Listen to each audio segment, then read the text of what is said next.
to talk about challenge-based. Well, you better give me a little coaching here. Oh, I'll do it. I'm going to interview you, Cari. All right, we're live today, and we're going to talk about personalizing PD. And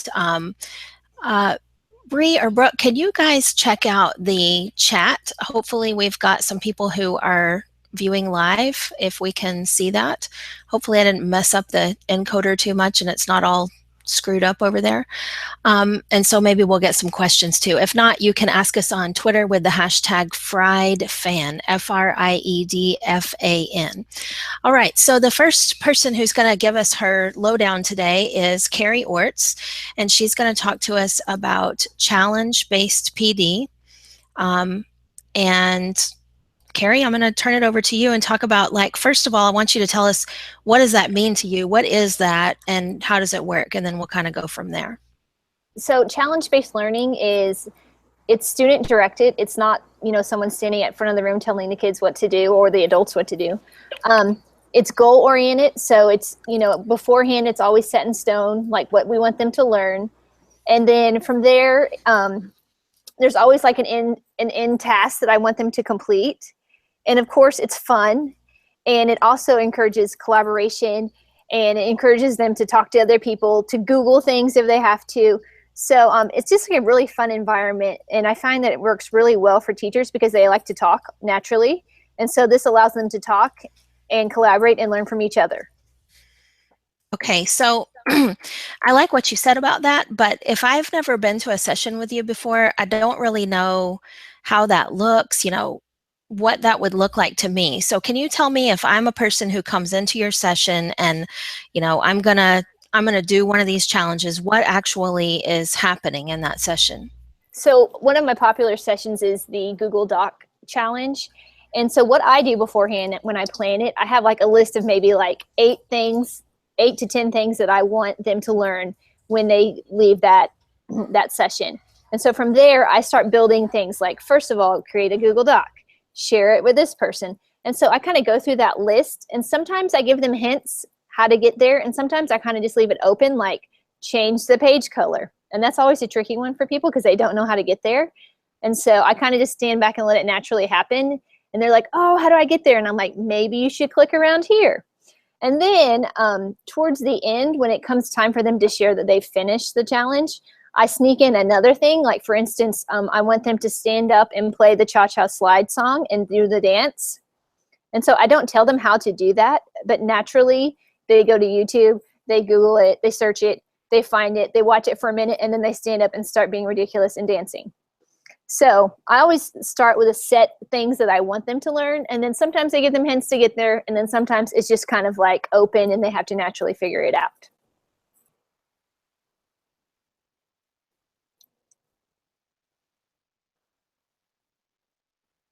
Can you all hear me now? Yes. Okay. Yeah, okay, I'm back. Sorry about that. So you put people in teams, right, Cari? Definitely. It's very collaborative. I don't want anyone working by themselves. And I tell them beforehand, you can get in a group of 5, you can get a group of 3, but you need to work with someone. And why do you do that? Why is that important? Because I think collaboration is huge, and everybody should be collaborating, from elementary kiddos to adults. That's how we work. That's how we solve problems together. We have to collaborate. So I can just tell you from having experienced Cari doing this session that, she just told you that she has people up doing the cha-cha slide. And I tell this story all the time. So Cari, I hope you don't mind if I tell it again.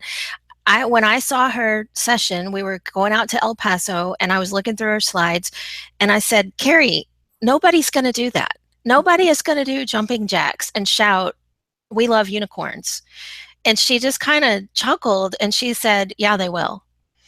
And the next day, I went into her session in the library in a high school there in El Paso, and people were doing jumping jacks, shouting, "We love unicorns," because they were doing that to show that they finished a challenge. So can you talk about, like, the silly stuff that you come up with for them to do? Have you ever had anybody who says, I'm not doing that? Because sometimes people tell me I hate doing stuff like that, but you somehow seem to be able to get people to laugh and have a good time.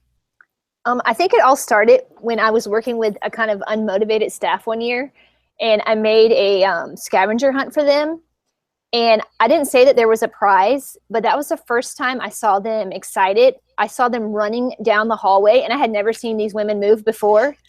They're like sweating, and that kind of was like a ding for me that like, oh my gosh, like we should be doing this more. Like we should be having people challenge people. And we all know teachers are like the most competitive people in the world. And so I just kind of naturally kind of put that all together. And when I was building that, I asked one of my coworkers, I was like, do you think people are going to do this? And he's like, no, that's ridiculous. I can't believe you're even putting that in there. And I was like, well, all they can tell me is, no, I'm not going to do it. And I have never had anyone not do it. Like sometimes they're like halfway, like, oh. And then, you know, you have those ladies that like standing up screaming, yeah. So, I mean, I've never had anyone say no, but you know, you definitely get those hardcore people that are standing up and they wait for me to get my phone out and they're like, you need to video this. I'm like, okay, hold on. So I don't know how it works. I think it just makes people excited, and I think they just get caught up in the moment, and it's like a cool teaching moment. And I mean, I love it. I have so many pictures and videos of people doing silly things, and they just eat it up for some reason. Maybe because it's so different than their normal trainings. That's the only thing I can think of. Maybe so. Well, I was really surprised, and I think it's a cool element too, and you kind of touched on this, but I want to reiterate it. When you have people do these challenges, when they complete the certain part of the challenge, so they're not going through a whole hour training and then completing, it's broken up into little chunks, and when they complete a certain chunk, then they're doing something that everybody else can see and hear, and letting the rest of the group know that they have finished. Yes. So it's usually like maybe like 5 steps that they're doing together. And then, you know, everybody stands up, and I always time it. I say, okay, you have 4 minutes per slide. And, you know, depending on how their rate, sometimes I'll act like they have more time and they have less, you know, I'll kind of play with it. But once everybody, you know, the timer goes off, I stop everyone and we do a quick like 2-minute review. And I have them lead the review. I say, oh guys, can you tell me what I'm supposed to do now? And I pretend like I don't know what I'm doing. And they tell me the steps, which is super awesome because I'm actually seeing if they actually did the challenge or if they just stood up and danced around. So they're getting double the training there. They're getting training from themselves doing it. And then they verbally tell me all the steps as I model it on my computer. So you kind of get also one. Yes, exactly. And they're also talking about it with each other, which, and there's all kinds of studies that shows that when you talk about something with someone else, that's a really powerful way to remember things and actually take them in. That's very true. So you talked a little bit about a timer. Can you tell us how you do that? Because I've seen you do that in person, and it's a little bit more complex than just, you know, put a YouTube video with a timer on a slide and run the timer. What do you really do with the timer? Well, I mean, I tell them that they have 4 minutes, but if I see that they're going through it really fast, I may only give them 2 minutes. It's kind of like my own timer. And then, you know, if I notice that like they're taking way longer than they should, you know, I'll bump the time back and just tell them they have another minute when they really have, you know, only had like 10 seconds. It's something that you just have to kind of fill out with the people, and you can't do the same timer for every single group of people. It's not something that you can set in stone. So, and usually by the time like the training progresses, you can go back to those shorter times, but at the beginning, you've got to give more time. One more thing about that before we move on and talk about other ways of personalizing PD. Another thing that she does that I thought was really clever that caught my attention was she asked for these really specific things, and they're things that make you learn something. And I'm gonna have to use one of your examples, Cari.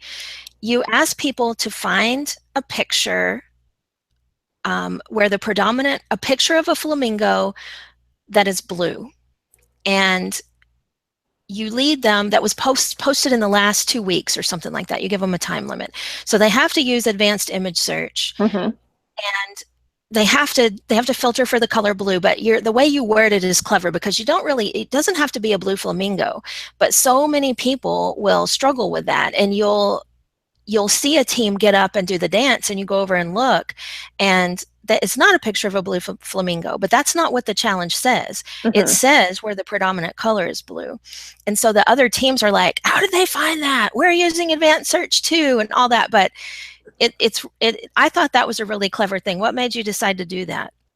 Well, I wanted to teach them the advanced search. And I wanted them to not all have the same picture. And the funny thing is, every time I do that training, they're like, did I get the picture right? And I'm like, I'm not looking for one picture. I'm just looking for one image that has this set of criteria. And they all laugh at me. They're like, we've been searching for 10 minutes for that one picture. I'm like, that's not it. I just want you to see there's various pictures that fit this little group. So, and I just did it to show them that, like, sometimes we ask for one thing and there's not one choice. There's multiple choices. And that happens with kids too, because kids always get caught up in like, oh, I thought she was looking for this one thing. Well, no, I'm not looking for that. I'm just looking for see if you can do this task. So. Yeah, well, it was clever, and I definitely noticed that you did that, and thought it was fun the first time I saw a group of people try to do it, and actually realized myself that the question was different than what I thought it was. And part of the challenge, I mean, it was a little bit like a game. And I keep thinking of more things. One more thing. Okay. In the beginning, when you start a session that's going to be challenge based, I feel like you do a really good job priming people to participate. And one of the things that you do is you show some YouTube videos, and can you just tell us what you say about challenges to your groups? So I usually show the Cheerio challenge, which is where dads stack Cheerios on their sleeping babies, which is crazy because as moms, we know we would never mess with a sleeping baby. And then I also show like the Running Man challenge, which, that's like an early 90s song, but it made a comeback this year. And I actually had kiddos in one of my schools do that challenge, and they had never seen the video, the music video, or seen any of it. But I showed them like a 20-second, clip of it, and they're like, okay, I can do it now. And that's the cool thing about challenges. You don't have to spend like hours researching. Like, a challenge is supposed to be quick. So I always tell the people in my presentation, it's like, hey, I can show kids this challenge for 20 seconds. You can do the same thing. So then I also show them like some other local challenge, like the mannequin challenge. That's the one I show right now. So challenges are everywhere, and it's really hard for people to like say, no, I can't do that, Yeah, it is. And I think that's probably part of why you're so successful at getting people to participate, is because you sort of like almost like dare them in the beginning to do it, and they end up doing it. And another session of Cari's I went to and helped out a little bit with was in Hayes CISD when we had a Google Summit there. And I can tell you, people were like, oh my God, it's 45 minutes over already? It went by so fast, and people had such a good time. It was a totally packed room. It was hot in there. I was sweating, and still I was like, man, that was 45 minutes. So it was just a lot of fun. So I should have worn a hat so I could say hats off to you, Cari, because thank you. It's awesome what you do. I think we've all been in those situations where we sat in really boring PD and we start thinking of things to make it better. And I think, unfortunately, I've sat in so many of those. I'm like, if I'm going to present, it's going to be awesome. It's going to be exciting, and we're going to be working. So that's kind of where it came from. Yes. And you know what? Another thing, you can't be afraid as the trainer to lose control. And that can be a hard thing, I think, for us to not be up there talking and feel like we're sharing something. Like the work you did before you ever came into that room. And That was the most important work. And they still learned everything that I wanted them to learn. And I didn't have to stand up there and talk the whole time. So exactly. Well, we've taken that whole idea of challenge-based learning, and that is how we have built our level 1 and level 2 academies. We don't have people doing a lot of silly stuff because it's 2 days, and I don't feel like we could sustain it, but we should probably add in at least a couple of things at some big milestones so that people can kind of show off their progress. But it's really been a cool way to learn. And even though we didn't like it all that much as trainers, we were like, I want to teach somebody how to do something now. Like, I'm bored. It's been nice to have participants give great feedback on those trainings, and to see people going through at different paces. So Cari's doing one of those trainings today, and we've kind of been chatting throughout the day. And I know that she's got people who are zipping through things at light speed, and she's got other people who are brand new to this, who she's probably working with one-on-one or one on a very few, is my guess. Is that what's ended up happening, Cari? Yes, and it's funny because I'm like, if you need help, just shout my name. And so I think I've probably ran 5 miles today back and forth to people. But they said that I have been super sweet, and they've enjoyed the format because it's self-paced and they can work with their friend. So you were really nice to them. I don't know. Oh, stop. I'm not buying it. Okay, well, I know everybody here has got their own ways of personalizing PD, and I don't know who wants to talk next. So, who wants to talk next? I want to hear what you have to say. Don't all talk at once, though. That'd be hard to hear you if you did All that. right, I'll jump in Are you then. up, Rich? Sure. All So, right. Rich, how do you personalize PD? Like, what's your strategy? And I know something about this because I've been to training with you too. So I'm curious how you design what you do and how you would share that with other people.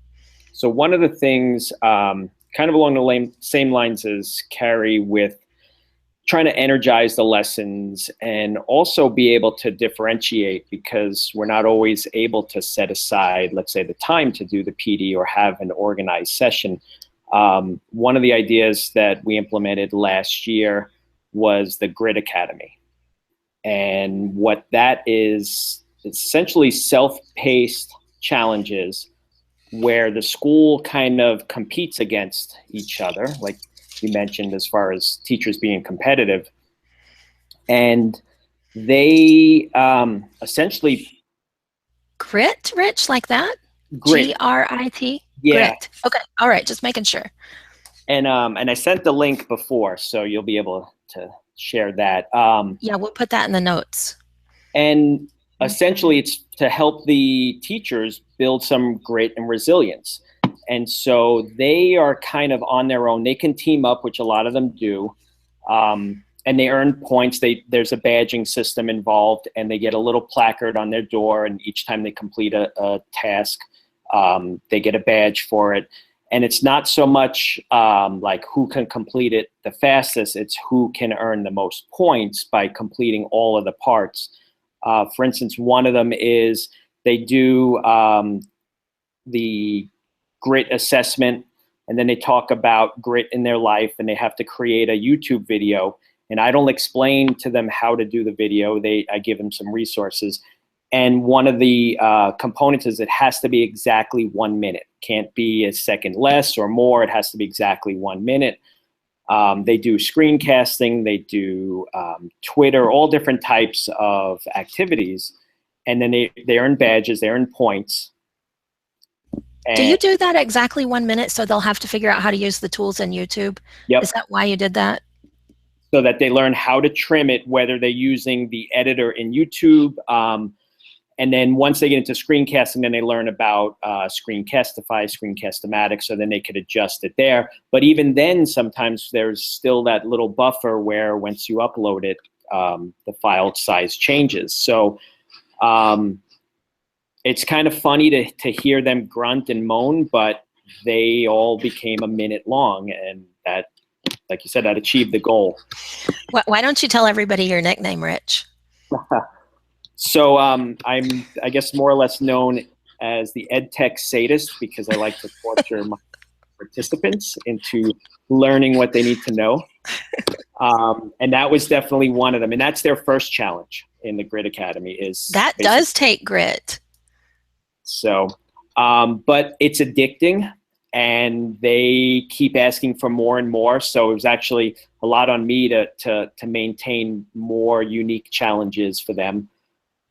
The kicker, though, that I like is throwing in what I call the buddy challenge, which is you have to bring along a buddy, and every challenge prior to that point that your buddy completes, you also earn points for. So that'll help you on the leaderboard to pass some of the other people. Because if everyone's maxing out, it kind of, you get a bottleneck up at the top with everybody having similar scores. So, but like I said, it's really energizing for the staff. And the one moment that really stands out is I remember coming into my office, and a colleague is just like, has a huge grin because she's, oh my God, I'm learning so much. And it was on the screencasting one. And she's like, this is so awesome. It's so hard, but I know how to do it now. And that was really exciting. That's a great moment. So how do you keep track of, and I haven't gone and looked at your link yet. I'm looking forward to that. So just in case you guys who are watching didn't hear that, we're going to be providing links for all of these ideas we're talking about today that are going to give you materials and resources to get started. So I don't know if this is there, Rich, but how do you maintain that leaderboard? How does that work? So I run everything through Classroom, Google Classroom, and then I was just keeping track of the points in a spreadsheet. And I'm hoping for next year to really ramp it up some more, and maybe have a different way. I was hoping that the new sites would be more interactive, where we can actually do some coding involved, so we could actually have a really nice system to track it and display it. But that's essentially how I would do it. Very cool. Thanks for sharing that, Rich. I'm really looking forward to looking at your resources. No problem. And Brianna is going to talk to us next. And I haven't looked at her link yet. I have no idea what she's going to tell us about. I'm really excited to hear. Well, I peeked at everybody else's that they shared, so I tried to pick something that was kind of different from what these other fantastic people that I steal from the time were sharing. So I shared some of the challenges that we did. We did specific app challenges last year when we were working with our teachers, and we really kind of wanted to just give them that opportunity to get in, play with something, and then turn a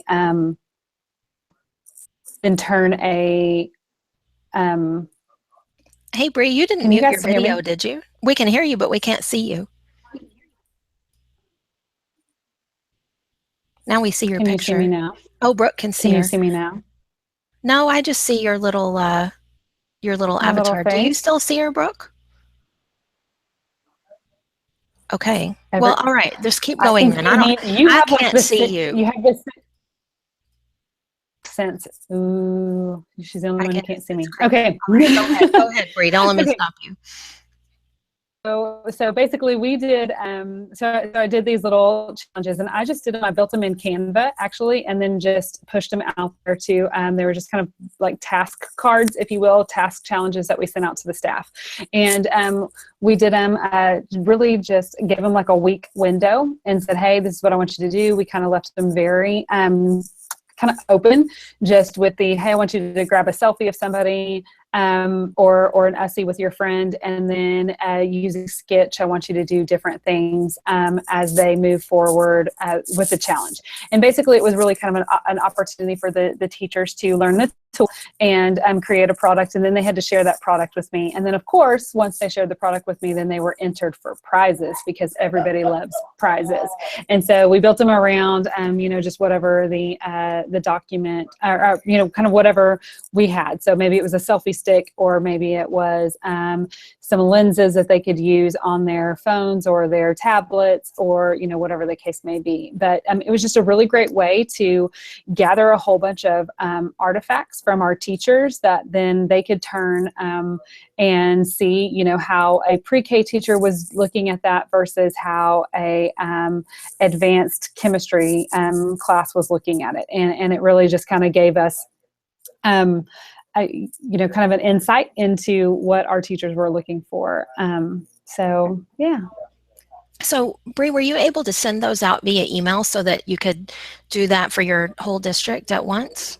Yes, so we send it out through email. When we do it again, like now that was last year, really before our teachers had, actually, I think it was a little bit farther than last year. It was before our teachers had really been exposed to Google Classroom. And so now if we did it again, we would look at it like when we leveraged our badges and things like that, we leveraged Google Classroom for it. But Gmail was how we pushed it out to our teachers this last go around.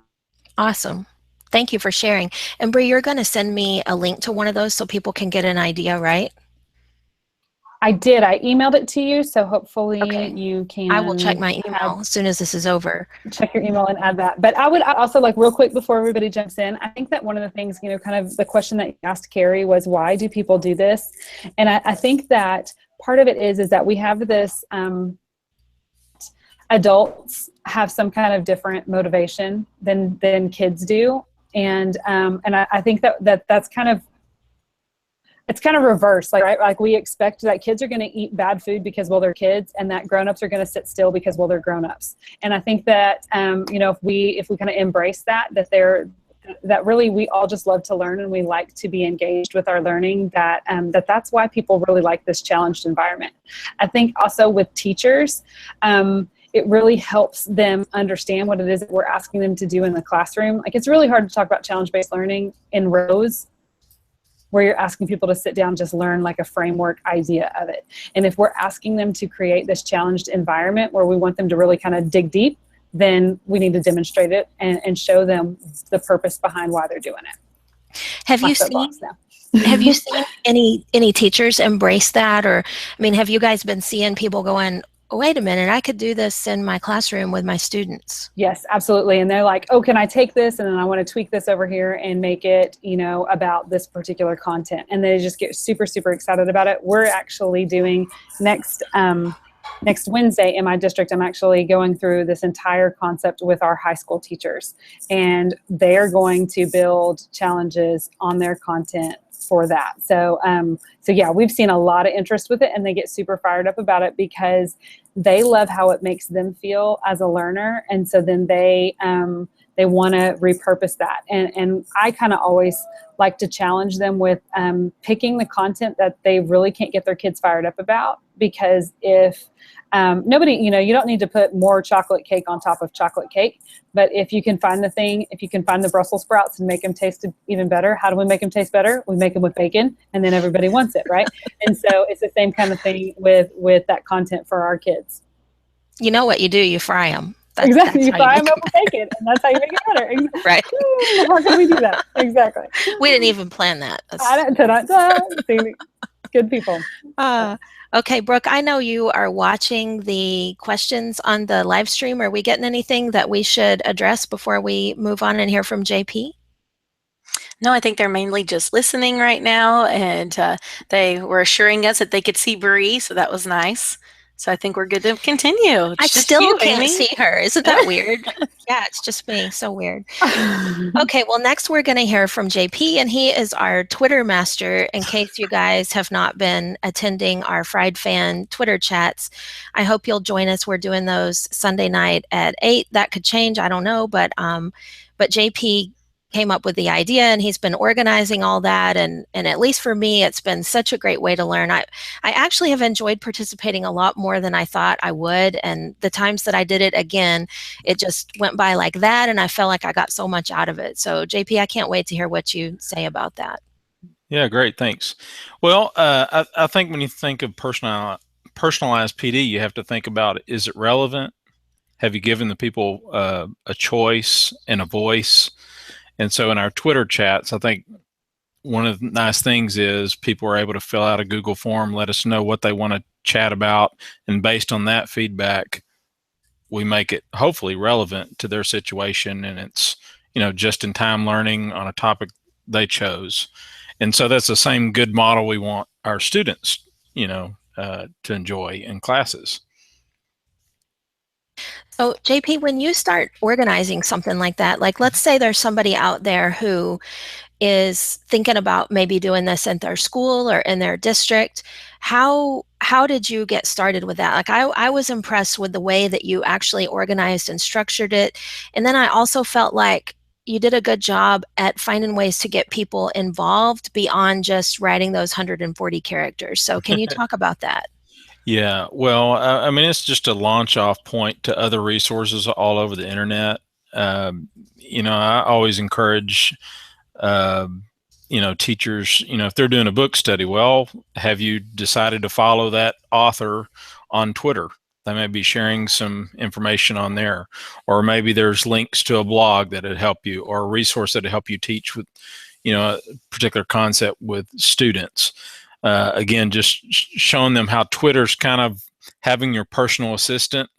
Instead of going to Google and doing a search, go to Twitter and do a search, because you have it has a personal touch.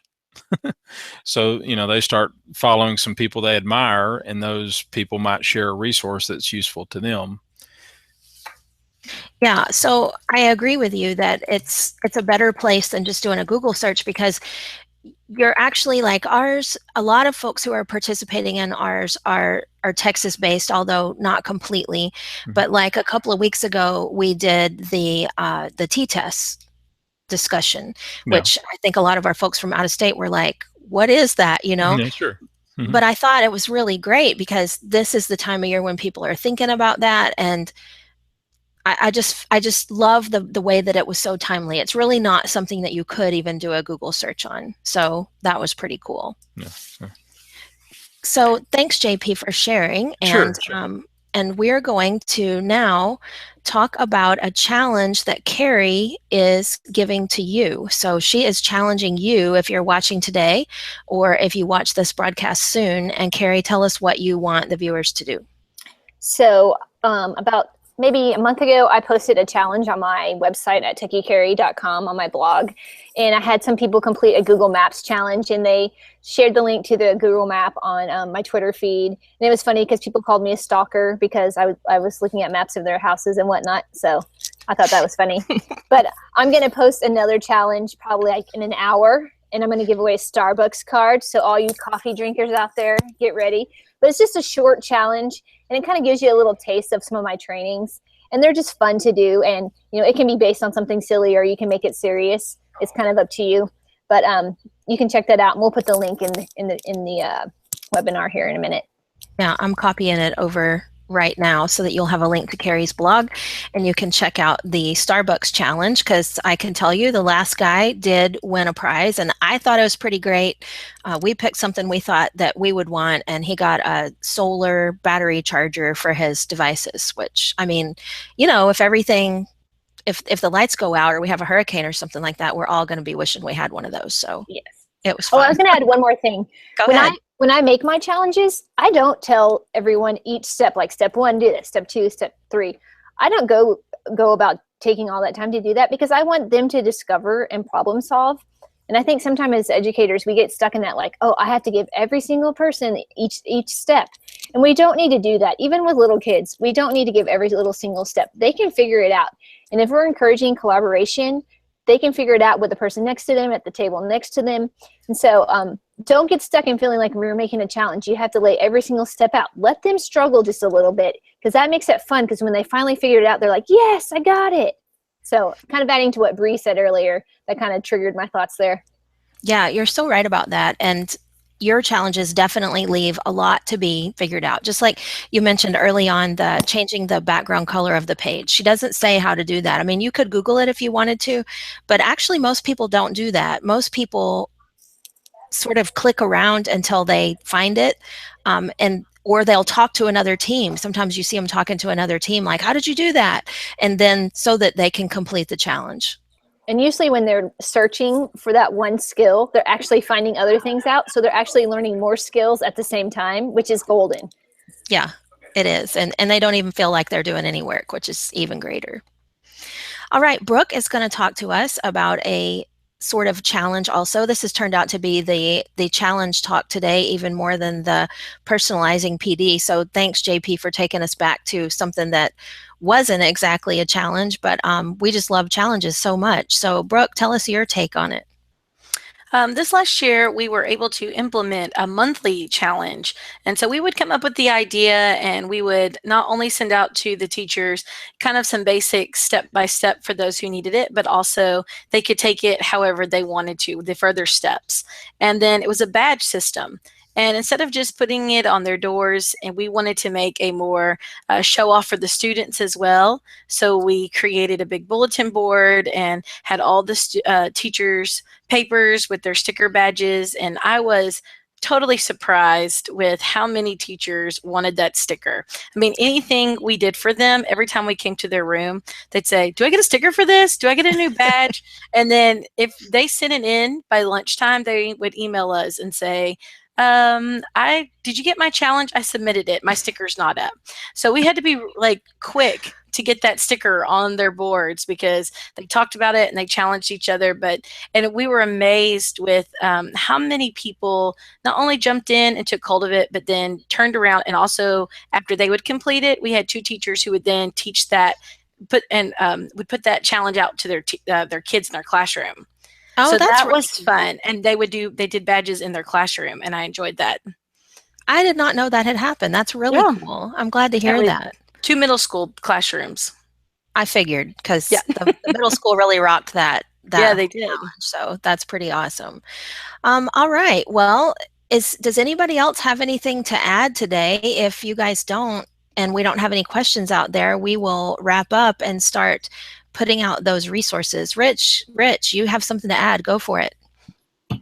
So along the lines of what Brooke was saying, we last year we came up with a crazy idea, and this is for students for their challenges. We actually asked our principals at the 2 middle schools if we can not have school the first week for 6th graders coming in and just do all challenge-based team building activities to help them get acclimated to the campus, and actually learn the devices being one-to-one. And so we polled all of the teachers, the 6th grade teachers, saying, what are the skills that you have trouble with? What do you need help with? As well as, let's say, that the 7th and 8th graders, because they'll eventually move on. And give us an example, Rich, of a skill teacher said they needed help with. I'm curious, like what that might be. So students need to know how to read and respond to emails properly. Okay. All right. Or students need to know how to use the iPad, let's say for Google Classroom, or how to annotate on an iPad, or use a particular app, things like that. What we did was we talked to them about what are the skills that you're constantly reteaching. And that's what we tried to target so that they wouldn't have to waste those minutes on a continuous basis. So, so what we ended up doing, we had a little bit of a change because principal had left, and then we had some movement. So we were able to knock it down to 3 days, and we ran it through one period. So we ran it through their LA classes. So for 3 days, the students didn't have an LA class, they just had challenges, and we grouped them up into teams. And they went to Google Classroom. They were given challenges of what they needed to do. They weren't allowed to ask questions from the teacher. Actually, they got a pass to ask one question a day. And if they didn't use that pass, they got bonus points for it. And it was crazy. And again, it was priceless seeing a little kid, a 6th grader, just holding up his pass, just like, we don't want to use this, because they wanted the extra points. But it was awesome, and it was 3 days of that. And what was interesting is I was helping out a teacher on the last day, and one of the kids asked, so do we get new groups on Monday? Because they thought that's how school was. And, oh my God, their hearts might have been broken. And they were, because as soon as he found out, he was so deflated. She's like, no, we're starting other things. And he was just like, oh no. So other teachers surveyed their kids, and they really enjoyed it. So next year, what we've decided is, since it's through 6th grade, and they have what's called the wheel, where they do their fine arts, their PE, and their technology on 12-week cycles. The first week now, we are going to actually have that embedded. So it's going to be 3 times throughout the year for that week. We're going to have all different skills, whether it's learning about the nurse's office, or what to do for the registrar to get information about their grade book, or whatever it might be. And so we're building in the things they need to learn to be successful here into the challenges, and they're going to keep repeating them throughout the year. So you made me think of something. I used to do the New Teacher Academy when I was in Huntsville ISD. Wouldn't it be cool if, for those of you guys out there who are in charge of training new teachers, wouldn't it be cool to use that idea for your new teachers? Yeah, that's a great idea. And we actually are in the process of doing that this summer. So that's awesome. Yeah. Yeah, that could be a lot more fun than sitting in those long meetings about how to use a grade book and how to do a parent conference and all that kind of stuff. So yeah, Okay, I like that. Well, I want to talk about two different things before we sign off today. And one of those Rich made me think of just now, and that is the question slip. So when he said they're not allowed to ask questions, it made me think about this because I used to do that in my classroom. And I've shared this question slip about 1,000,000 times now, but every time I think there's somebody who hasn't seen it before. So I want to share it again. It is on my blog if you want to go there and get a copy of it, and I will put it in the notes also. I'm going to screen share with you for just a second. Hopefully this question slip's going to load up. My internet's struggling today, I think. So this is a question slip. I got this idea from a guy who was speaking at a conference one time, a long time, literally like 20 years ago. And I wish I knew who it was, but I don't. All I know is he was Canadian and he was very, very sick when he was at this conference, but thank God he came anyway because this has changed my life as a teacher. So I taught high school, but I did have friends, Jessica Powell, who's on our team included, who used this in her junior high classroom. So I gave the kids, when I gave them a new project, I gave them unlimited questions. They could ask whatever they wanted to. But after unlimited question time was over, and we had unlimited question time each day, by the way, so it wasn't like they only had it one time in a 6-week period or whatever. But after unlimited question time was over, in order to ask a question, they had to use a question slip. And the question might have been, can I go to the bathroom? It might have been, can I go to the library and check out a book? It might have been whatever. Any question, they had to use the slip. So I'm sure you guys can probably read that on the screen. So it's very secondary based, but you could use this at any grade level. You'd probably change the verbiage a little bit. So what ended up happening in my classroom was kids became a whole lot more self-sufficient. They stopped asking questions about every little thing. And what I found was after I did a couple of projects and used the question slip, I didn't even have to use them anymore. So when I first printed them out, I printed like, I don't know, 50 copies and cut these apart. There's 6 on a page. And so I had all this big old stack of question slips, and I taught for another probably 3 years after that. And I never used all of them because the kids would not use it. So it was awesome. In my classroom, kids would come up and they would have written themselves their own hall pass with the explanation on there and where they were going, and they just bring it up to me to sign. They didn't even ask me questions about writing a hall pass or going to the bathroom because they knew I didn't want to answer that. And it truly is exhausting. That's one of the hardest things I think about being a teacher is being constantly bombarded by questions all day long, especially things that you've already said that, maybe they should know by now. But my kids did not do that after we used question slips. Well, I used them with adults too, and I was kind of hesitant to do that, but I had a group of people one time. And I've used them more than one time with adults, but this one group of people made me think I've got to get out the question slips. They were just really, really needy. I think they'd been enabled too much by whoever had been providing their PD before. And so I explained the concept just like I did to you. I talked about how there was going to be unlimited question time, and then, we were going to move over to question slips. And I was really surprised at how well the adults did with it. Now, they did use their slips. I gave them multiple question slips, and I had more used than I probably ever did with kids. But at the end of the school year, every year, one of my kids would come up and have these little, how paper gets when you have it in your wallet for 6 months, 8 months, and it's all really thin and torn and kind of discolored and everything. And they would pull out these little slips of paper and Miss Mayer, what can I get for this? I never used it. And the answer is, you got a lot of learning and you learned to be more self-sufficient. You're welcome. They weren't always happy with that, but that's all they got, I'm afraid. Has anybody else ever tried anything like that? Well, no, I haven't. Go ahead, Cari. You go. Mine's short. I always did ask 2 before you ask the teacher. Yes. So if 2 kiddos didn't know the answer, then it was worthy of asking me. But most of the time I would just kind of look at them funny, I don't know. Let me think about that. And then they'd be like, oh, I know the answer. So I think it's super validating that we help kids ask good questions and not just silly questions just to hear themselves talk, So I love Which happens. It happens. And unfortunately, I even find myself doing that at home. I'm like, I don't know if I can answer that question, So. I think you've done it to me before, actually. I know I did it today during the training. I was like, I don't know. What do you think? Bree, what were you going to say?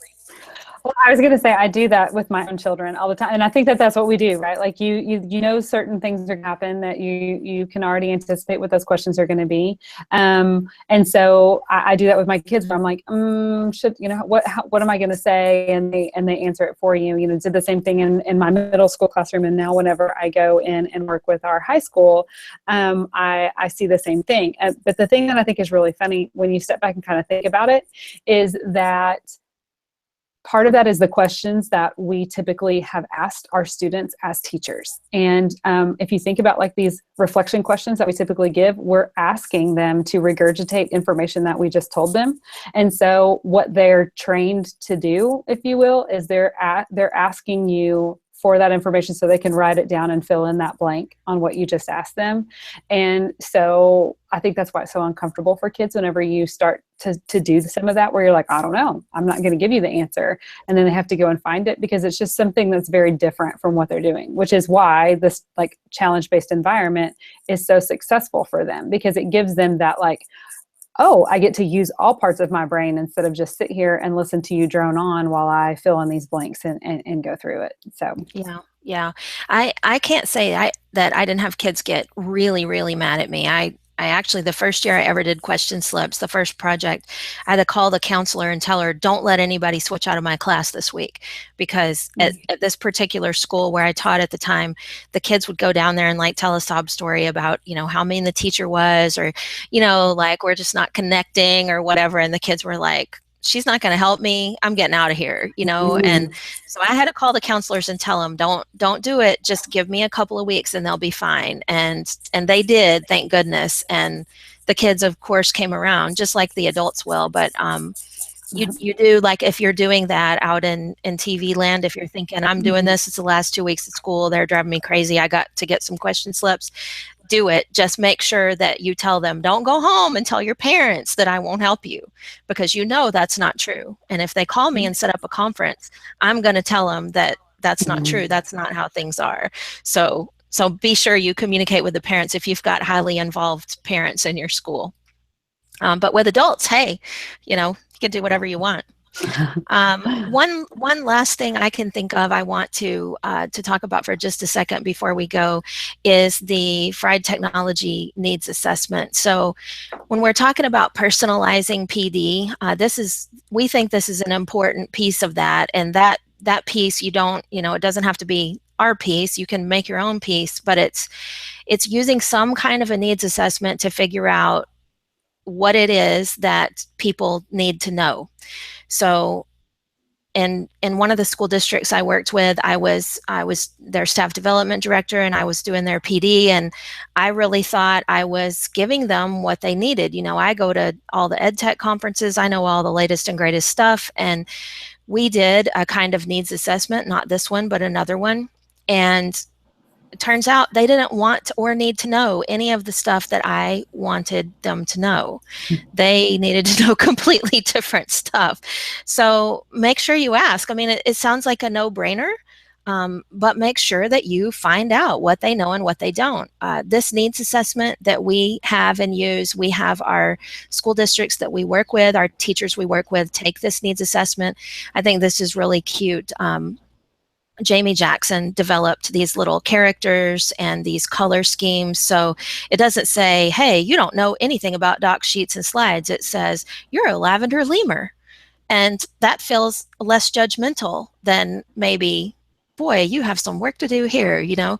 So it's very non-confrontational, yet they can see, you know, what their skills are and all that kind of stuff. And anyway, it's been really good for us, and it helps us know we're doing what the staff we're working with needs done. And even though you know your staff, still do a needs assessment. It is definitely worth it. And Brianna, you're going to talk to us about Future Ready Coach Twitter chat. So just real quick, tonight is the very first Future Ready Coach Twitter chat. And so if you don't know about this, there's the Future Ready framework, which was developed by the Alliance for Excellent Education. And it's a national initiative. And basically, and you look at, you know, they're the gears, and we look at, what are all of the roles in our education system and how they impact what future ready environment looks like. This year is the first year that we've really added in the roles. So we have future ready coaches, we have future ready librarians, future ready superintendents, IT, and